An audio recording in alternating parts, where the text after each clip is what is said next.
tutti.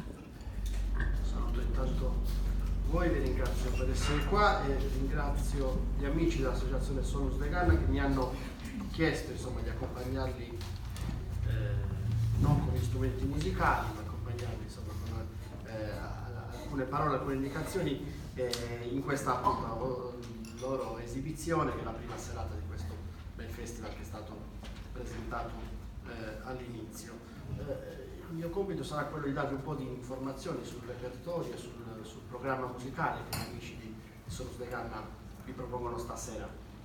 Ho portato anche alcune slide che possono essere utili per orientarci. Devo pilotare da qui il computer e inizierei intanto dal nome che Sonus de Ganna ha voluto dare a questo incontro, che è appunto Assamoda Campidanese, viaggio della musica tradizionale del meridione dell'isola. Molti di voi sapranno che moda è un termine utilizzato in lingua sarda, sia in campidanese che in logudorese, per identificare la specificità locale, in qualche modo, un termine che si utilizza per vari aspetti della cultura e si utilizza molto per la musica. Quindi dire Assamoda di beat piuttosto che Assamoda di Orune è un modo per dire nello stile di, ecco, utilizzato in ambito musicale. Questo termine può essere tradotto in italiano come stile. Esiste una moda campidanese, o meglio esistono delle modas campidanesi, cioè esiste un modo di far musica tipico della Sardegna meridionale. Qua c'è il titolo, è molto preciso da questo punto di vista. Spesso utilizziamo il termine campidano per identificare il sud dell'isola, in realtà sapete che insomma, le subregioni che costituiscono il sud sono molte di più, vanno dal Sulcis alla Trecenta, al Sarrabus e così via.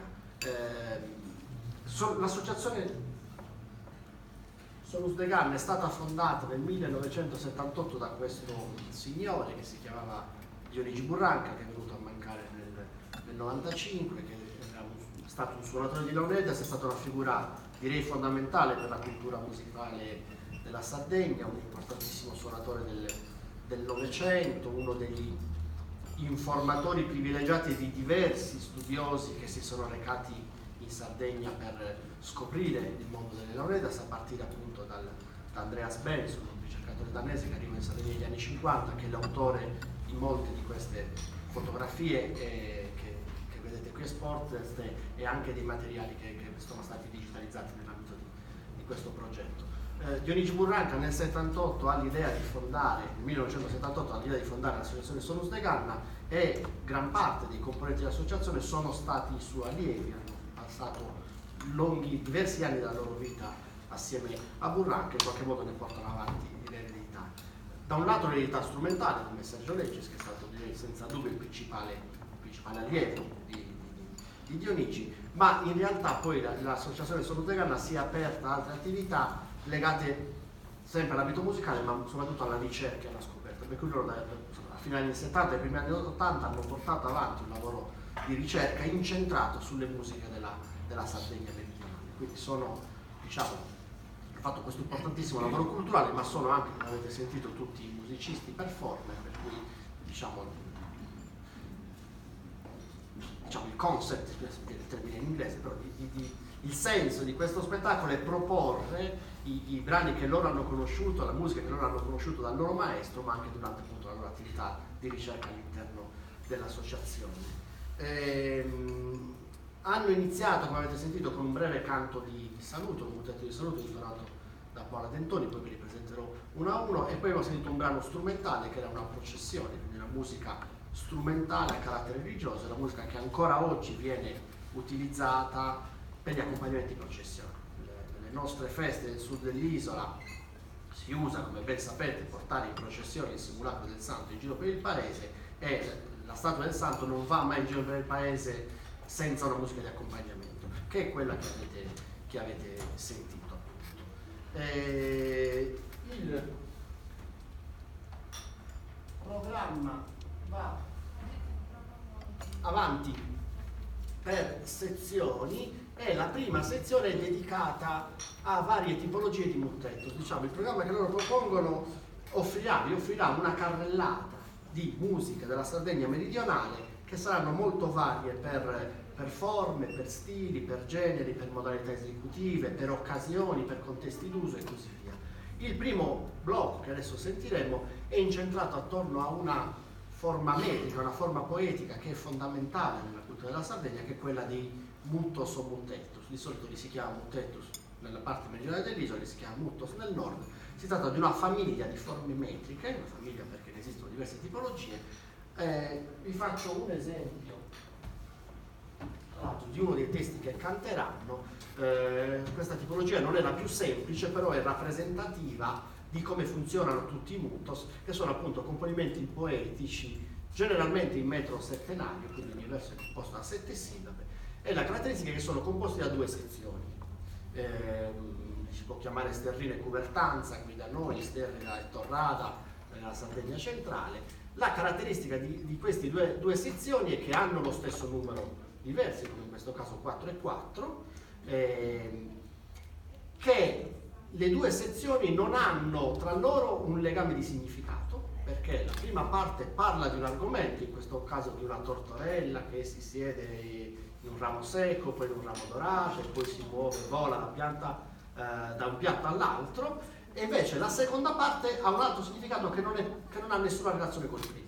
Il vero significato poetico, cioè ciò che il poeta e ciò che il cantore vuole raccontare, sta nella seconda parte, nella cuvertanza.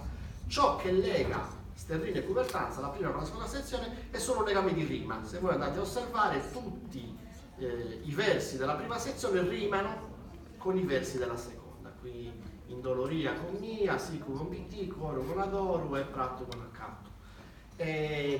L'altra caratteristica interessante dei mutettus è che quando li si canta, questo è il modo in cui, in cui noi li scriviamo, è il modo in cui vengono pensati dai poeti che li compongono. Quando li si canta, i versi delle 2 sezioni si intrecciano tra loro, quindi il cantore con tutta una serie di regole ben definite esegue prima un verso di giù, poi un verso della prima parte, poi della seconda e così via. I mutettus si possono cantare in una grande varietà di maniere e di forme in tutta l'isola, li si canta a tenore, li si canta a voce sola, li si canta accompagnati dagli strumenti musicali, e quindi sentiamo adesso 3 canti tutti incentrati sulla forma metrica di mutettus, su diverse tipologie di mutettus.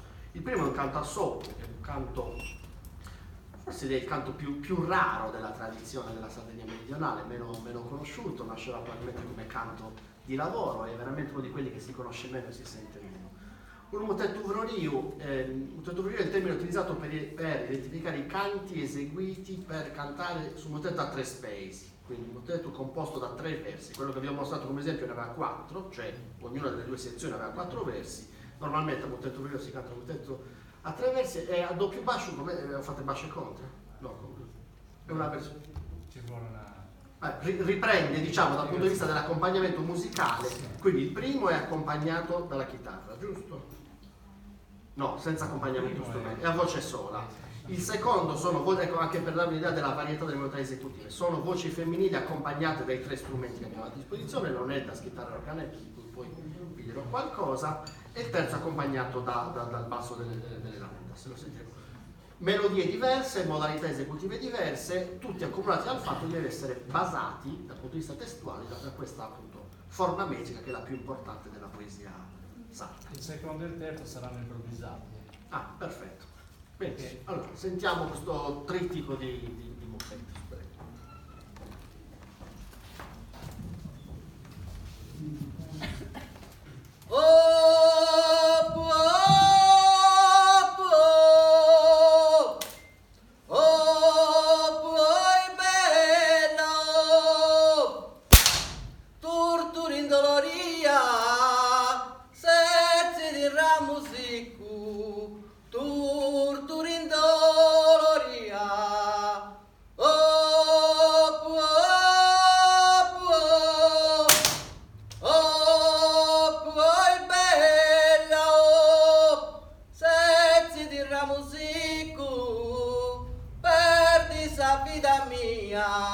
Non è dolori vitticu,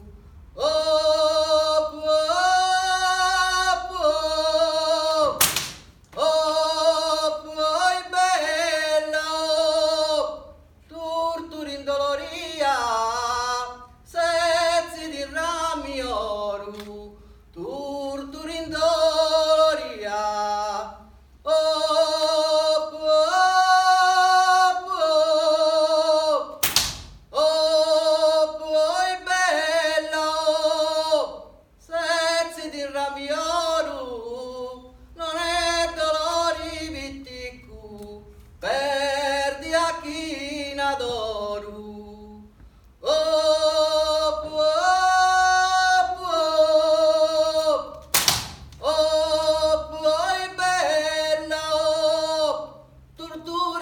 friggire